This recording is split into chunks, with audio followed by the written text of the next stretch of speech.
ഷിരൂർ ദൗത്യത്തിൽ പ്രതീക്ഷ ഉയർത്തി ഈശ്വർ മാൽപ്പയുടെ തിരച്ചിൽ. അർജുന്റെ ട്രക്കിലെ ഹൈഡ്രോളിക് ജാക്കി ഗംഗാവലി പുഴയിൽ നിന്നും കണ്ടെത്തി. നാവികസേനയുടെ പരിശോധന ഇന്നുണ്ടാകുമെന്ന് അറിയിച്ചിരുന്നെങ്കിലും ജില്ലാ ഭരണകൂടം അനുമതി നൽകിയില്ല. പുഴയിൽ കൂടുതൽ സന്നാഹത്തോടെ വിപുലമായ തിരച്ചിൽ നടക്കും. അനിശ്ചിതത്വങ്ങൾക്കൊടുവിൽ കാർവാർ MLA സതീഷ് സൈനിയുടെ ഇടപെടലിനെ തുടർന്നാണ് ഈശ്വർ മാൽപ്പെ ഗംഗാവാലി പുഴയിൽ തെരച്ചിലിനായി ഇറങ്ങിയത്. വൈകുന്നേരം 4 തുടങ്ങിയ തെരച്ചിൽ 3/4 മണിക്കൂർ നീണ്ടു.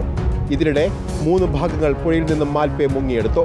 അർജുന്റെ ട്രക്കിലെ ജാക്കിയാണ് ഇതിൽ പ്രധാനമായും കണ്ടെടുത്തത്. ലോറിയുടമ മനാഫ് ജാക്കി ട്രക്കിലിതെന്ന് സ്ഥിരീകരിച്ചു.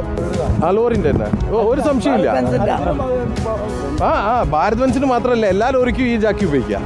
നാളെ തെരച്ചിൽ ഊർജിതമാക്കുമെന്നും NDRFന്റെയും SDRFന്റെയും സേവനം ഉറപ്പുവരുത്തുമെന്നും കാർവാർ MLA സതീഷ് സൈനി ഉറപ്പു നൽകി. ഡ്രഡ്ജർ അടക്കം എത്തിക്കാനാണ് നീക്കം. Tomorrow 8:30 again we will start. Unnecessary, I don't want to tell him some clue and all. Again it is a problem.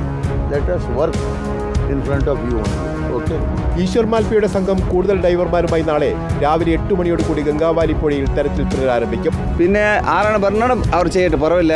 നമ്മൾ അവർ കൂട്ടത്തിൽ ഒരു ടീമായിട്ട് ചെയ്യും, പറവില്ല. നമുക്ക് ഒരു വണ്ടി കിട്ടുന്ന പിന്നെ അതിനുള്ള അർജുന് പിന്നെ 3 ആളുണ്ടല്ലേ, 2 ആൾ അവരുടെ ബോഡി തേടുന്നു.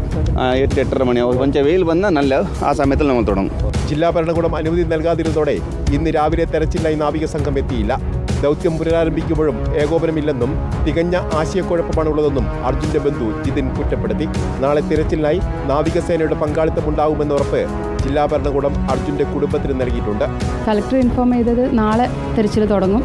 മാൽപ്പ അടക്കമുള്ള സംഘം എത്തിയിട്ട് നാളെ തെരച്ചിൽ തുടങ്ങുന്നുള്ള രീതിയിലാണ്. നേവിയും വന്നിട്ട് നാളെ തെരച്ചിൽ തുടങ്ങുമെന്നാണ് പറഞ്ഞത്. നീണ്ട അനിശ്ചിതത്വങ്ങൾക്കൊടുവിൽ ഗംഗാവാലി പുഴയിലെ ഇന്നത്തെ തെരച്ചിൽ അവസാനിക്കുമ്പോൾ തികഞ്ഞ പ്രതീക്ഷയാണുള്ളത്. നാളെ കൂടുതൽ സജ്ജമായ തെരച്ചിൽ നടത്തുമ്പോൾ കൂടുതൽ പ്രതീക്ഷ തന്നെയാണ് ഉയരുന്നതും.